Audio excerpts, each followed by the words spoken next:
On today's episode of Gathering the Kings. Is there any other tidbit that you can give to the listener right now who maybe is wearing too many hats and hasn't been able to delegate, mostly because they don't know really what they're best at? Can you give anything else Sure. further there for clarity?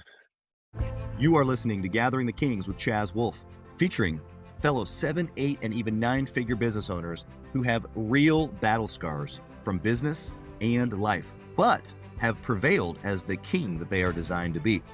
We welcome high-performing entrepreneurs to the stage in order to reveal the real of the real on what it takes to build a successful business today. We dissect the good and bad decisions they've made along the way that give a true and accurate picture of the journey of success and how you too can get there.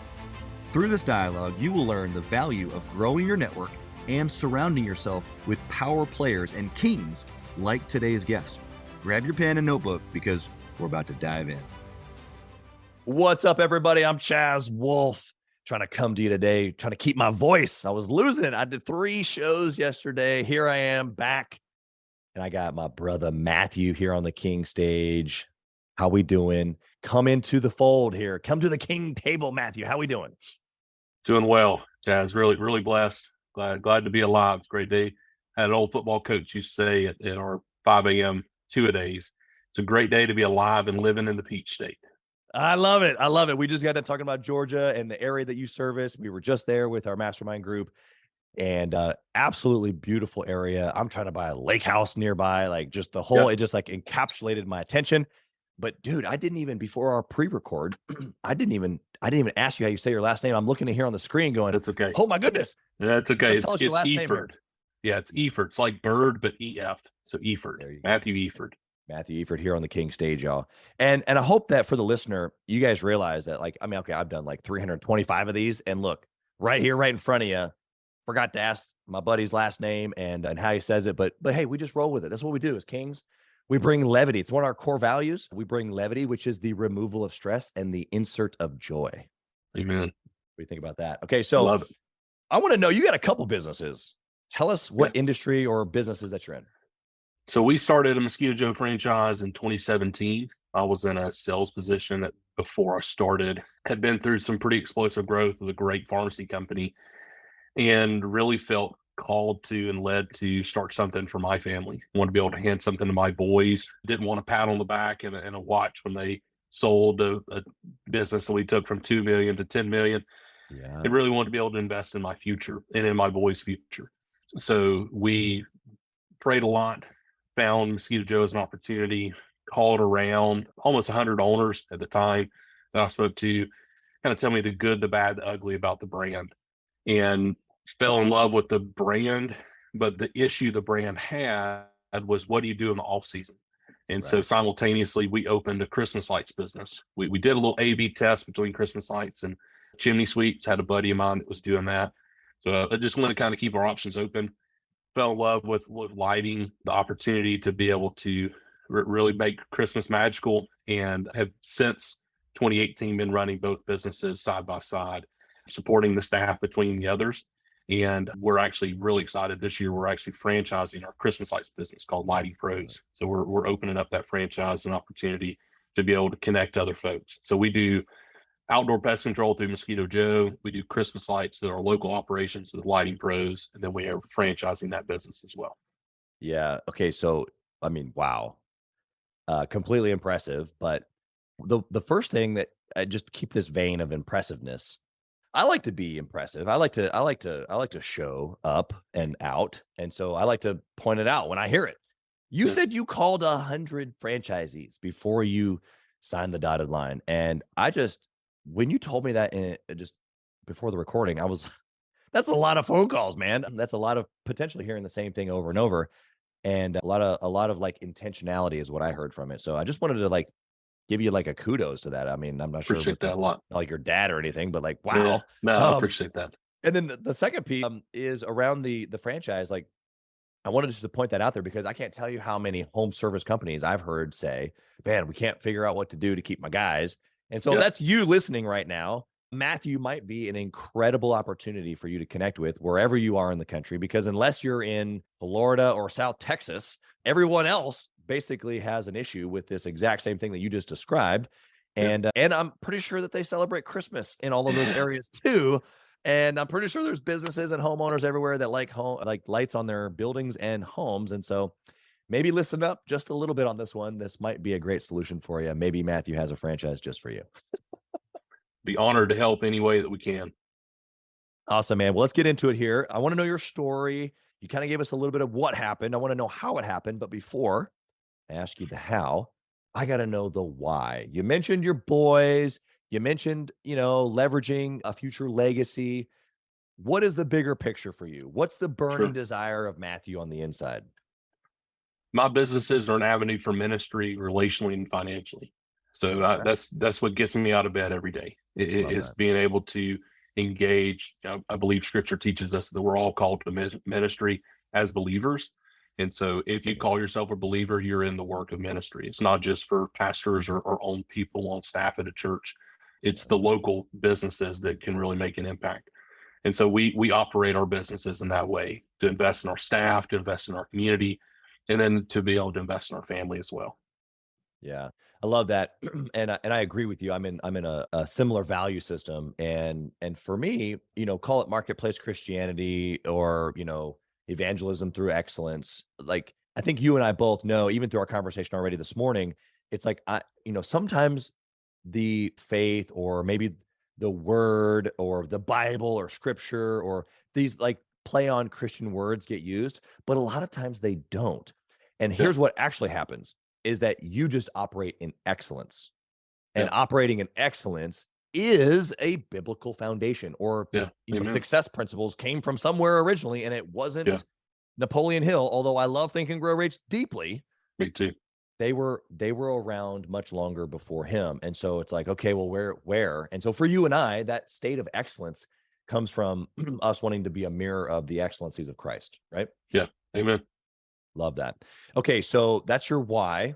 Has that changed over the years? I mean, you got a family now. You get multiple businesses. It hasn't really changed. I mean, it's adapted. I have a personal board of advisors that I put together that they help grade me on 3 things: faith, family, and finances. And so that's kind of the intention around putting that board together. So those are the 3 areas that I really seek to evaluate in my life. I want to be I'm not a big word person. I know some people throw that around for the new year. That's never been me. But the word that I've said the most over the last 18 months is stewardship. I want to be a good steward of what I have. We've been very, very blessed. Our businesses have grown. We've seen triple digit growth. We've seen high double digit growth in both businesses year over year, which is just a huge blessing. And so instead of just turning inwardly, we want to make sure we turn outwardly and be able to connect with our staff and serve them well, serve our community well. We tell our staff, I want you to be better for working here. And I mean that. And so we try to invest in them. We do some pretty cool stuff with them. That's cool. One thing that you didn't just say in that sentence, but you said before we hit the record button, and I want to highlight it because it's so important. And it's something that I've said for a long time as well, which is you want your staff to be better because they work for you. But then, that sentence continues. And if it's only for a short season, or if it's for a long season, whatever the rest of that sentence looks like, we can't be so naive to think that somebody's going to work for us for the next 50 years. And it's our responsibility or our stewardship, right? To be able to steward that relationship well for even a period of time. So one thing that helped change my mentality, this was early last year, to spend some time praying for our business and meeting with a mentor of mine. And I said, I'm really having a hard time when a staff member leaves. And I said, I've really felt convicted this morning that's a good thing when they leave, because we're now sending them out. And it just really changed my perspective of the staff that we have. It's for a season. And I hope that we can elongate that a season, because we have Christmas lights and we're able to offer year-round employment. It's not just seasonal. Right. There's all the benefits of, being able to hire higher caliber employees that do better customer service, that leads to higher referrals, that leads to decreased costs of acquisition of new customers, all of the good things you want to see as a business. But for us, what it's done is it's allowed us to change the mentality of, we're finding young men and young women that are coming into our business in time of transition. And we're able to invest in them in the season that they're with us and either move them into another role within our organization as it grows that can support them in a longer term career or help equip them for their next career.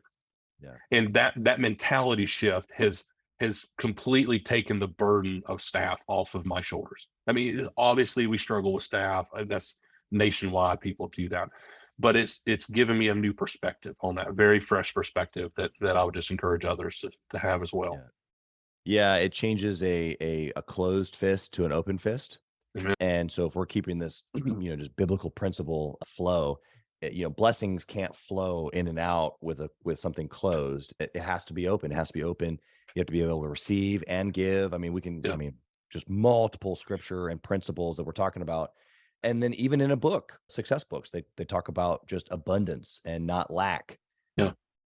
And so there's an abundance mentality that you're referring to, that not only is there enough that someone else will fill that spot, but then the duty or the stewardship of this responsibility or this person or this helping them move on to the next, like it's actually now becomes a task. Like I'm going to be responsible for this.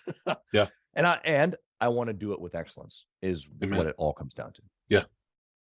Cool, man. Okay, so let's hear a little bit of the story. You said you worked for a pharmaceutical company before and you wanted to do your own thing. Give us a little bit more of that story. What kicked you out of the corporate world, made you want to do your own thing, and a little bit of the story. I met an owner of a pharmacy management company. He and I went to church together. I went to school at UGA, Go Dogs, and was in a church outside of Athens. He and I were in church together. They were starting a sales program for their company. They were a couple $1 million looking to invest and grow their business, and got into that, learned an incredible amount about business, even though I'd taken business classes through Terry with the management and finance background, but it was the practical sense of managing people and expectations, and then sales. That's my love. It is sales and development, business development. So was able to capitalize on that. But I saw a lot of businesses I was competing with getting balled up by some larger players in the market, and really felt compelled to look at what does it mean for me to leave, be a good steward, but leave a legacy for my boys. We were trying to start a family at that time, and I didn't want just a pat on the back, say, hey, Matthew, appreciate your years of service, traveling all over the country like you did. You grew our business to $10 million. I didn't grow it. The Lord did. He blessed the work that we were doing. They had an incredible team, incredible product. I just helped facilitate the conversation. So that's right. All that to say, I saw them starting to cut some cost and felt like that an exit was looming. And so was reading some books. Rich Dad Poor Dad was one of them. And it really got a hold of my heart to say, I had a mowing business when I was in high school, and I really need to look back into that. So I did some evaluations. I looked at a donut shop. I mean, I love donuts myself and coffee, and looked at doing something like that. I looked at landscaping. I looked at trucking. I kind of put my feelers out to anybody that I would consider someone that I admired, and nothing really struck my fancy, to be frank. And I didn't feel confident in anything. The Lord wasn't giving me clarity on that. So started looking at franchise models, and Mosquito Joe was one that was winning a lot of awards and has continued to, thankfully, as a growth opportunity, that it was kind of a low barrier entry in terms of growing an area that had a large opportunity for long-term growth. It didn't take a lot of capital to start. It's a territory with vans and staff and equipment. So it's not building a $2 million building and hoping that area continues to develop. So as a first business outside of college, that was a nice thing to get into. We tell our staff all the time, we're in the customer service business. We just happen to do outdoor pest control and Christmas lights. That we're definitely customer service focused. And so it's just been scaling since then. Yeah, I love that. Okay, well, I want to know, maybe even early on specifically, of a good decision that you made where you can look back, and because of this one decision, a lot of the other dominoes have fallen for you. What is that? So I knew you were going to ask this question. I've got two. One of them's really easy, and one of them's more difficult. The real easy ones, we started paying weekly. We do payroll. We run payroll once a week. That's been really helpful for our guys. All of our team a lot of it, especially our entry level jobs, they're living paycheck to paycheck. Yeah. And so paying once a month or on the 1st and the 15th or bi-weekly was really stretching some of them thin. And that's really helped us a lot over the last 2 years, post COVID, with inflation now, different incentive programs that we do, different competitions that we do. They feel that impact on their paycheck much sooner than waiting Yeah. 2 or 3 weeks to give it. So that's a real easy, practical one. The second one's around delegation, which actually is part of one of the biggest mistakes I've made. And I know that question's probably coming too. So I can kind of dive into that in a second if you want me to. But Yeah. learning how to delegate has been something that I've grown in a lot. That takes a lot of self-examination of learning Yeah. what you're actually good at, not what you think you're good at. So what are the things that you actually excel in? What are the skill sets that you have? And what things do you need to hand off? And for me, that was asking the people closest to me, mentors, pastor, my wife, some dear friends of ours, just to kind of evaluate me, and went through a process with them. And it was pretty revealing of what Yeah. I thought was good and what I did well and I didn't Yeah. do well. I'm more of a visionary person. I catch the client development, business development piece and run with that quickly. And I can get lost. The details can get lost with me a lot. Oh yeah. So it's been delegating to good people. So What do you that's been my think? piece. Yeah, I mean, that we're just talking about something so powerful. I appreciate your vulnerability there. Sure. Especially even just the way that you went about like strategically putting multiple people around you. I think that is the idea. Whoever that, quote unquote mastermind group is, whether it's a mixture of your wife and a couple of friends, or you already said you put an advisory board together, or you're part of a group like Gathering the Kings. That is literally one of the foundational things that you have to have an agitation of someone else's thought about you or what you're doing. My question is this. You said that oftentimes it's the difficulty of the self-reflection piece to know like what you're good at, what you're not. And what that presumes is that we're not good at everything. Yeah. It's like, well, yeah, but we inherently, maybe not inherently think that we're good at everything, but at least at the beginning, we kind of have to be.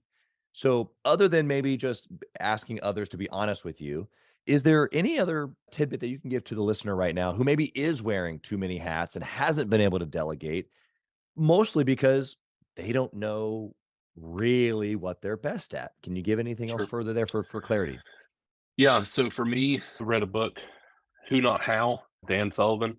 Yeah, Um, good book. that was one that hit me square in the face. I mean, just being honest, I'd asked myself the question, how can I fix this, far too much, instead of asking myself, who can help me fix this? And that is something that has helped a little bit shift my mind in that. But I went through, I asked some pretty basic questions around to my spouse and to mentors and to dear friends and even to a couple of our leadership team that I had a very good relationship with or have a very good relationship with. Yeah. I was saying like, what do you think? What do you think I'm best at? What do you think I'm worst at? What's the most frustrating thing about me? And it took a lot of me to say, please know that there's trust here, that I truly want good, honest feedback, because I have some champions in my life who are just champions and they're just encouragers. Yeah. And I love them dearly, but I did not go to them with this question Yeah, that's good. That's a because good discernment piece. that they're just going to encourage me. And I love that. And sometimes I need that. But in this process, this exercise, I needed somebody that was going to be willing to shoot straight with me. And I've created the culture there with these individuals to say, especially for the employees that I have on our leadership team, this is a safe place for you to share hard answers because I want to grow. One of our core values is shared growth, that we're better today than we were yesterday. We always want to be growing and becoming better. Peter Drucker says the bottlenecks are always at the top. The rate limiting step of growth of my organization and then any division underneath me that I'm responsible for, that people that they manage, they're the rate limiting step of growth. Yeah. So true. Who Not How is an incredible resource. So if you're listening right now and you haven't read that or listened to it, I'd highly suggest that. lots more value than even just the thing that Matthew gave to you. But for your ability to make that transition and then also then include those people into your decision making and also feedback facilitation is humbling. I'm sure you've had many humbling moments. Yeah. But then what do we do with it, right? Like, okay, so you got some hard feedback, you facilitated a space that was safe, and you got the answer, and it hurt a little bit, and then you walked away. What do I do with it there? Sure. For me, it was trying to delegate the things that I was not good at. And so it was trying to find people that were, for me specifically, good in the details, that they were good at processes. From an EOS standpoint, traction, it was an implementer that I needed to equip my implementer better. And that took time, that took intentionality around spending time with this individual and giving them the information they needed to be successful, and then not micromanaging them, which is not an issue for me because again, the details get lost, so I don't micromanage. So that was a big piece for me, is trying to understand. I mean, we went into job descriptions, we went into our core values, we went into our overall company structure, org chart, and really just kind of restructured all of those pieces to say, how do we better support the organization as a whole? I cannot do everything. Yeah, love that. You whispered something real quickly there that I want to point out for the listener. You said that you had to equip him or her, I guess, but you had to equip the integrator with the information that they needed so that they could go execute, and then you didn't micromanage.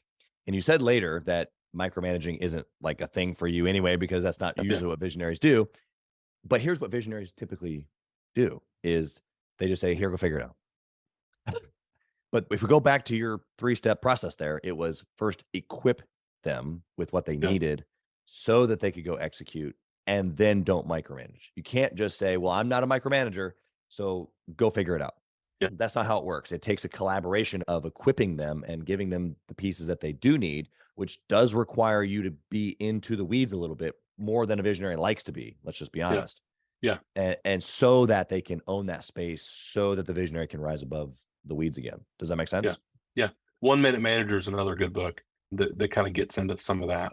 It is being able to create a cadence that you meet with your staff, especially early on in delegating.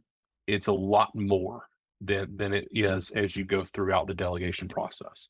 And so as we're onboarding a new team member or as we're assigning a new task to somebody, I spend a lot more time with them than I typically would.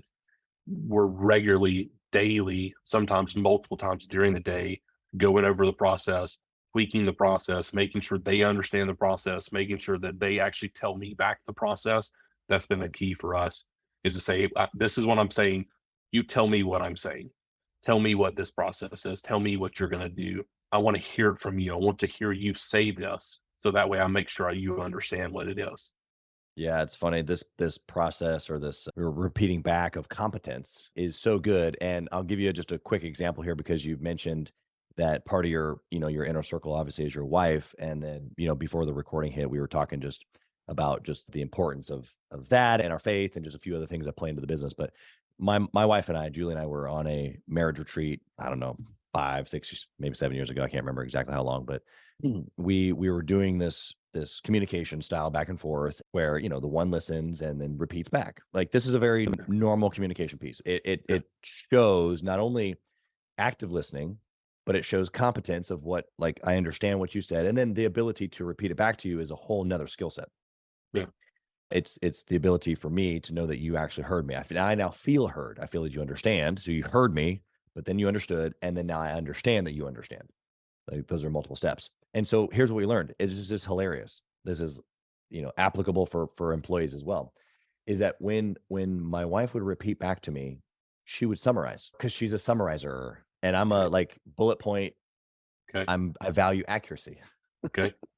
And so she would repeat back, here's what you said. And I was like, well, that's part of it. And then I would have to repeat. Yeah. And so then she'd go, yeah, okay, I got it. And then so she'd say it back to me. And I'd say, no, you don't fully have it yet. And so the takeaway there is that it's not that she doesn't value accuracy. She's very she's excellent and she likes value accuracy. But for me to feel heard or for me to feel that you understand fully, Yeah. I needed you to give it back to me exactly how I gave it to you, because that to me displays that you understand. Now, Yeah. for her, summarize it, we're good to go, move on. It's just kind of funny how those things work, but that's just a personality preference. So even inside of the communication, visionary, integrator, detail person, not detail person, like we got all these different moving variables. Really what we're talking about is you got to know the person, Yeah. and you got to be able to deliver communication in their style so that they can be able to operate, whether it's equipping them with information so that they can go do it, or training them, whatever the process that we're trying to, do is. Would you agree with that? Oh, yeah. Yeah. One of the things that's on my daily affirmations I read over myself is I listen with the intent to understand before I listen with the intent to respond. And that's really been something that's been helpful for me, for our team, is that they know that when they come to me, I'm going to listen. I'm going to put down my phone. I'm going to put down my computer. I'm going to truly engage with them. Right. People's the biggest thing that limits any business. At the end of the day, that's the biggest thing that's going to get you to scale is your people. It's not your marketing. It's not your business. It's the people that you have executing the business. I think for most businesses, for any home service business, but it's your people. And one thing that we have found is investing in our people, getting engaged with them on a very personal level, knowing them better, then equipping our leadership team to know their staff better, their team better. Trying to cultivate that kind of culture has been really important. Yeah, it makes a big difference. Hey, kings and queens, Chaz Wolf. I want to talk to you about something that's super important to me. We put a lot of time and effort, we meaning myself and my team, into this podcast, into the content that goes out every single day. And if you have been getting any sort of value or insight from this, we want it to be able to reach other business owners too. So we would love if you would like, comment, share, leave a review, post, share again, all of the things on social media, on all the different platforms, or even on the podcast mediums of Apple and Spotify. We would love to be able to get our content into more hands, more entrepreneurs, so they can grow their business as quick as possible. Together, we are building a community of like-minded entrepreneurs who are committed to growing their businesses to new heights. So let's do this. Let's help each other. Let's help each other grow. Okay, let's flip the coin, Matthew. I want to know about a bad choice that you've made that we can all learn from. What is it? So it's twofold. Knowing to fire somebody that I needed to fire somebody didn't. It just drug that process out. In the circumstances or difficult. Our second son, Noah, had trisomy 13, found out about it in fall of 2019. He passed away in March of 2020, right before the pandemic. Yeah. And so, that was obviously a difficult time for myself and my family, and still is. We live on the other side of grief, and we're living in the midst of his absence. We know where he is. We know that we'll be with him one day, and we celebrate that. But it doesn't make today any less hard. But in that season, I had a manager that was working with us that I had not done a good job delegating to her. I had done what you had said earlier about, hey, I'm the visionary. This is what I need you to do. Go run with it. And in my personality, I would go figure it out as I went. And this individual, I didn't equip them well enough to handle that then I had to take a season out of our business, and it suffered, and we lost some good staff around that. A players like A results, and they like to be around other A players. And being able to move on from somebody who's not that, and even help them, from a faith perspective, it gets really challenging because it's another soul that I'm saying, hey, you're not a good fit for us. And so we take that more as this is not the best opportunity for you or the business. I'm going to help you find something else, but this is not going to work. This is not working for you, for everybody involved. Again, it gets back to stewardship. I've got to be a good steward because all of our other team is suffering because that individual is staying too long. Yeah.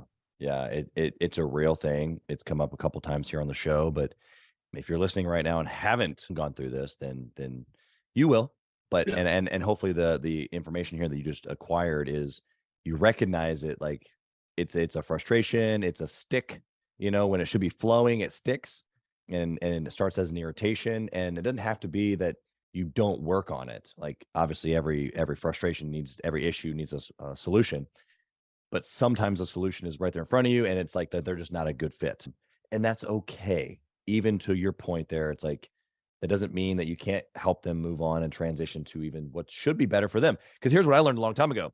If he's not performing, if she's not liking this, like if I'm not liking her performance, she's probably not liking it either. Yeah. He is drudging coming to work every day.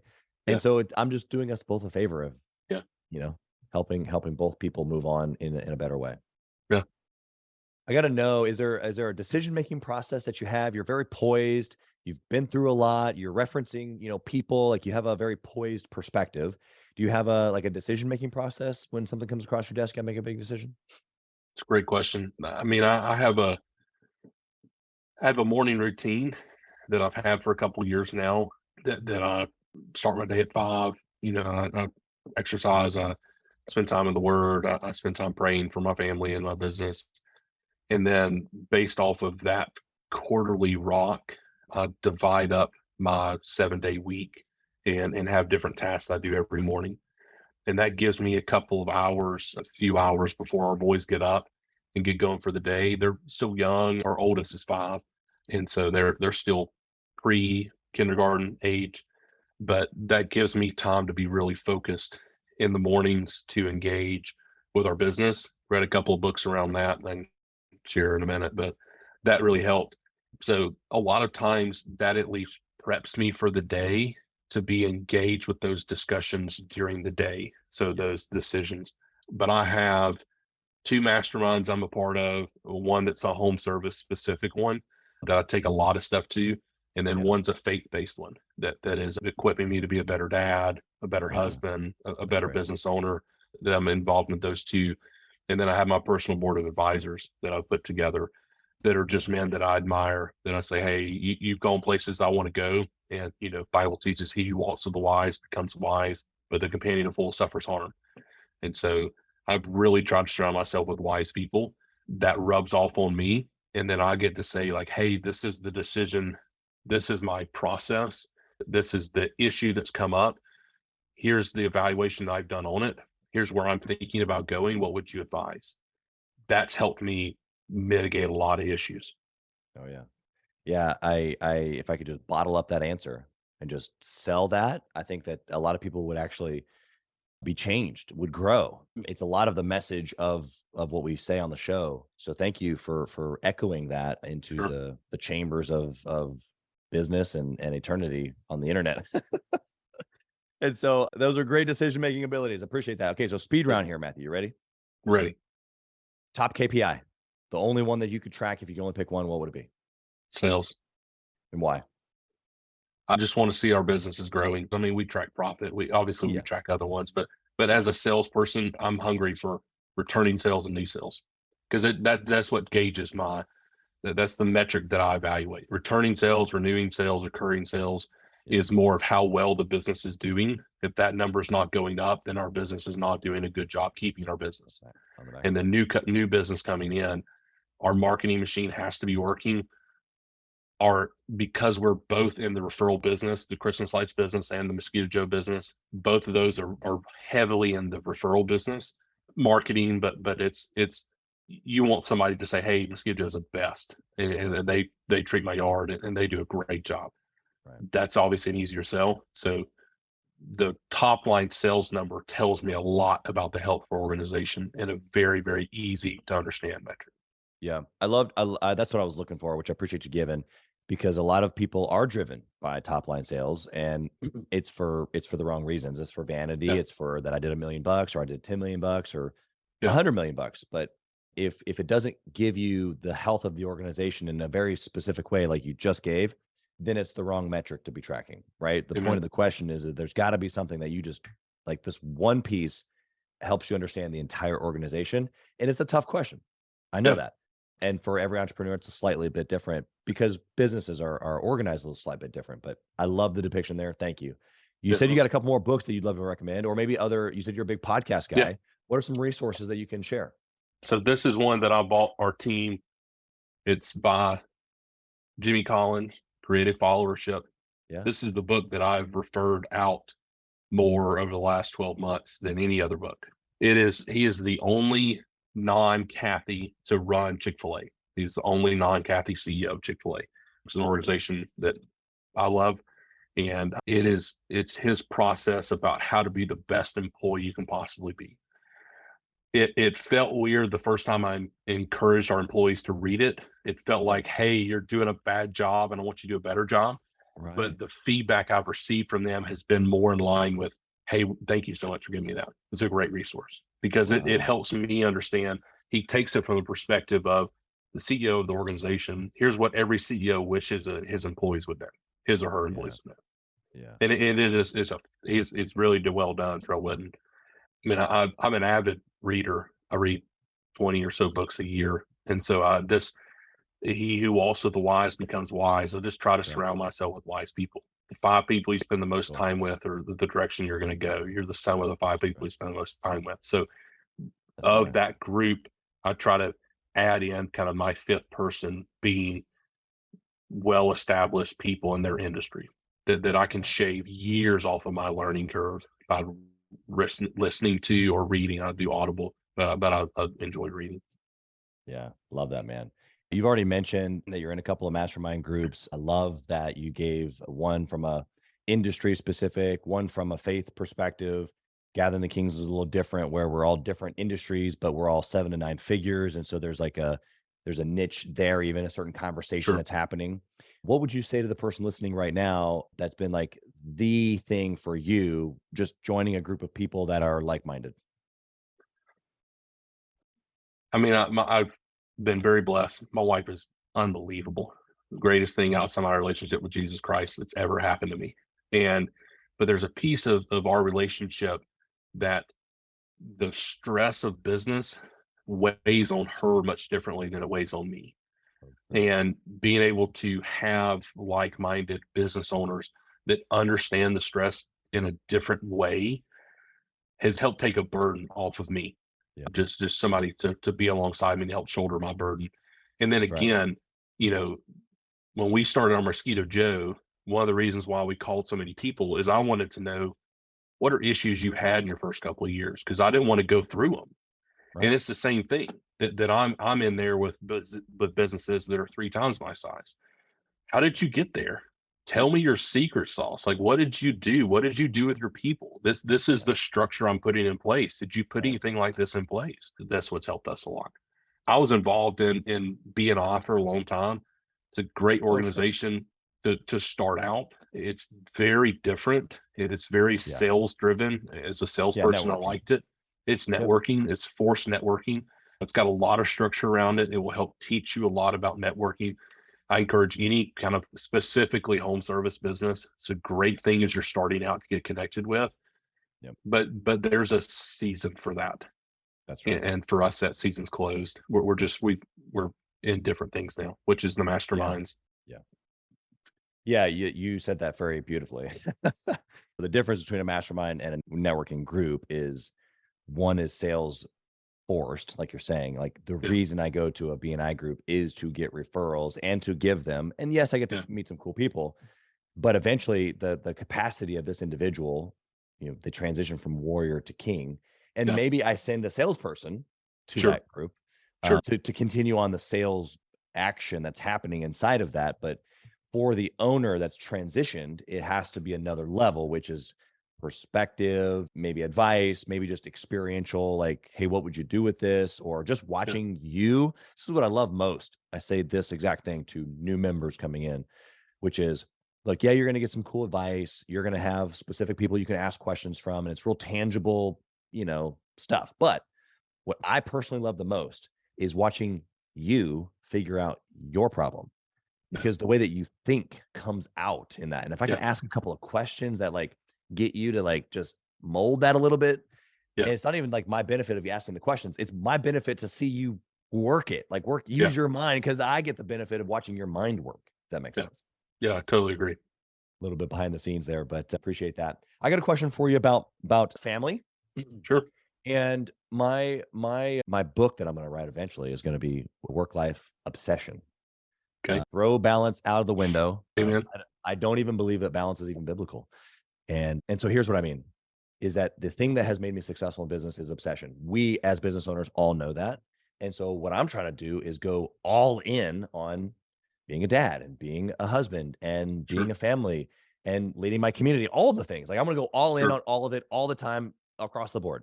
So my question to you is, what are some practicals that you go all in or you're obsessed with your marriage, with your kids at the same time as the businesses? Yeah, no, I love that. So we have 4 boys. Walker's 5. Noah would have been 3.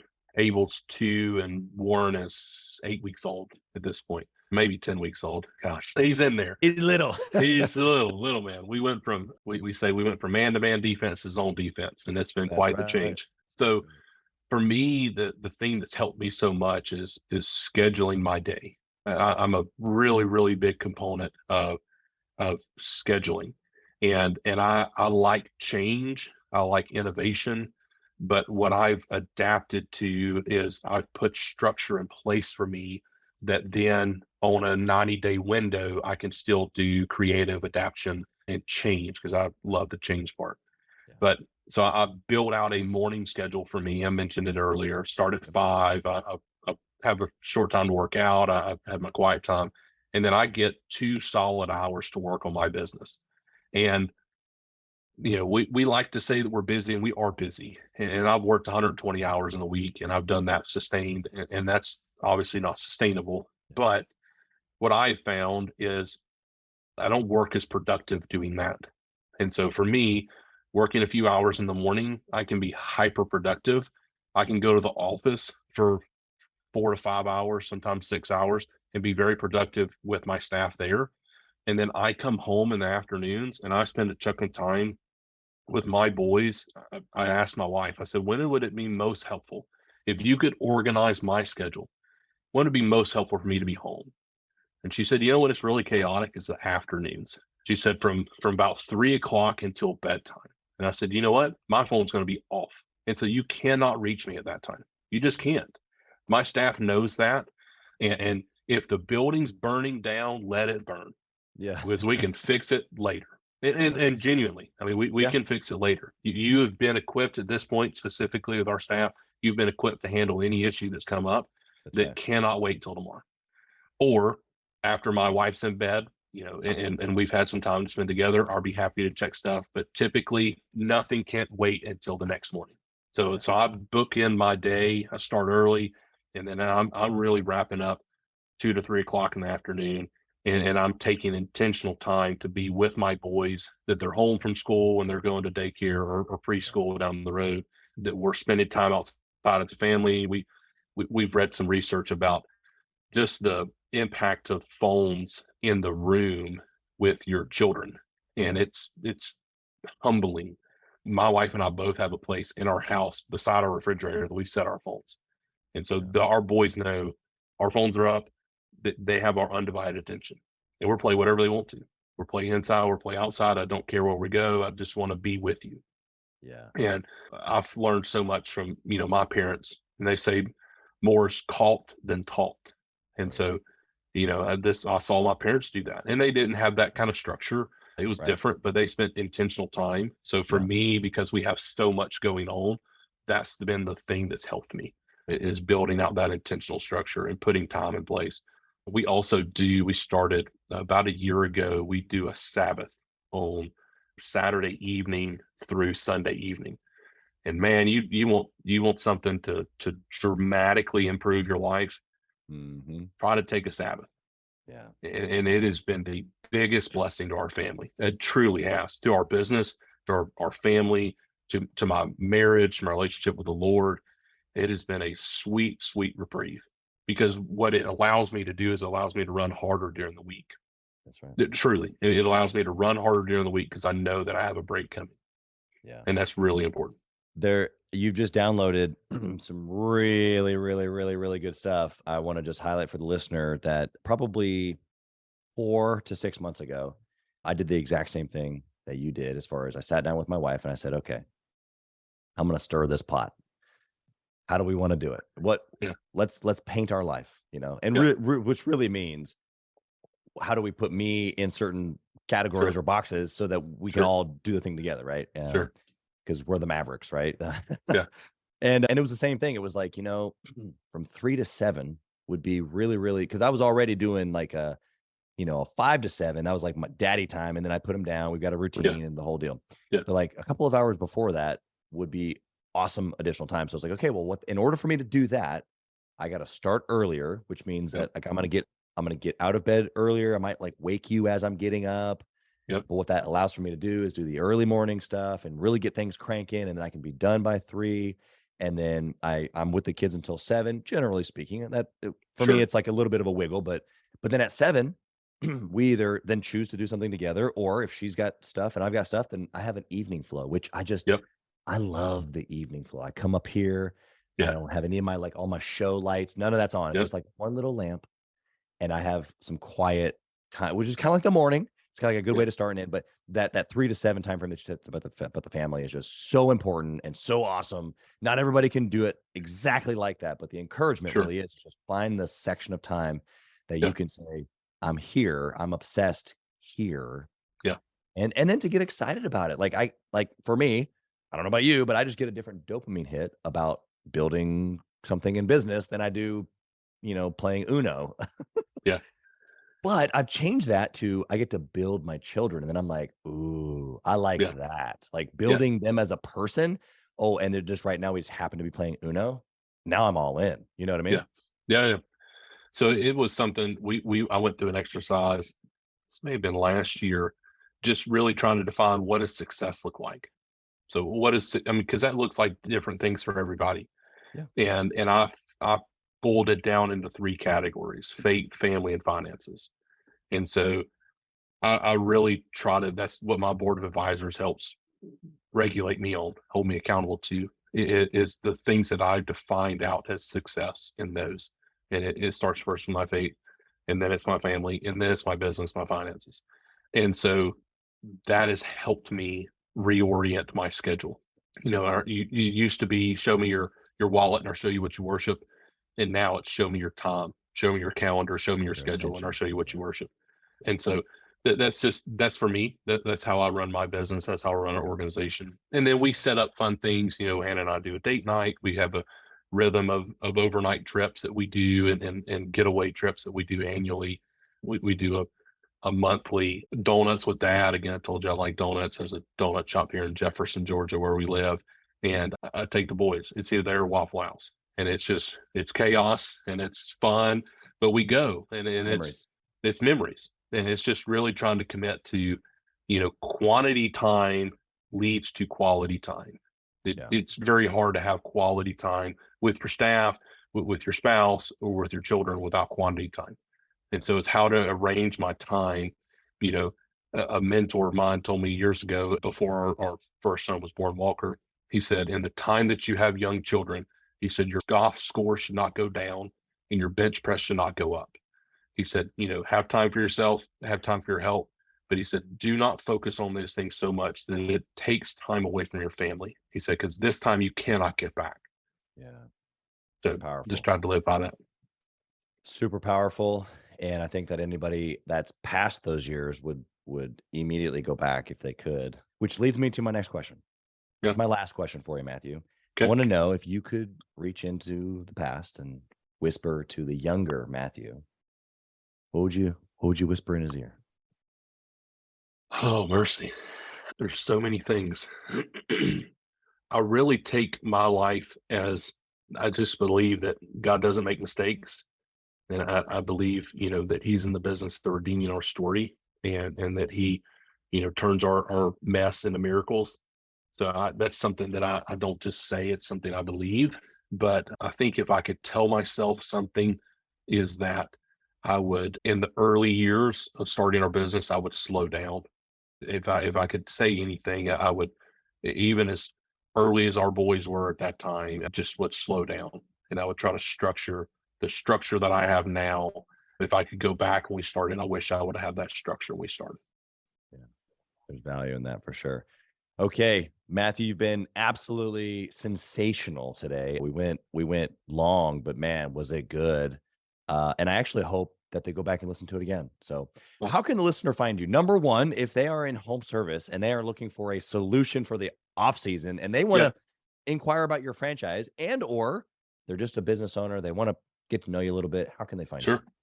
So our business address is delightingpros.com. You can go on there, find out information about our local operations business or any of our franchises. My cell phone, we can put in the notes at 678-807-9410. That's my business cell phone. Happy to talk.